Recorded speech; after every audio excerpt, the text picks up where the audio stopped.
এইটা ঠিক না ওটা ঠিক না এটা পয়েন্ট থেকে কিন্তু আমরা সরে যাই সব সময় জাজ করি যে আচ্ছা এটা নাই আসলে অনেক কিছুই হতে পারে বিষয়টা কিন্তু এরকম না এটা খুবই দুঃখজনক একটা বিষয়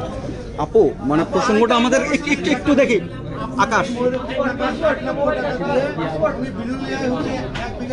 ঠিকই আমার বলা একটা সেকেন্ড ষাটটা প্রডিউসার আমাকে বলেছে 80 ক্রস করে গেছে উনি 2.5 বছর ধরে সিনেমাটা এরকম বারবার ওনাদেরকে ভোগাইতে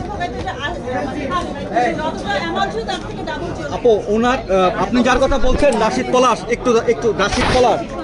আপু রাশিদ পলাশ আবার বলছেন যে আপনি আসলে মানে আপনার কাছ থেকে যে ধরনের ডিসিপ্লিন তিনি আশা করেছিলেন আপনি সময় লেট করে আসতেন না আপনি আসেননি আমি তাহলে 20-25টা ছবি কিভাবে করলাম আমি এখন পর্যন্ত এই কথাটা কারো মুখ থেকে এত সিনিয়র এত নতুন এত বড় বড় মানুষদের সঙ্গে আমি কাজ করেছি তারা কেউ কেন কোনোদিন এই 13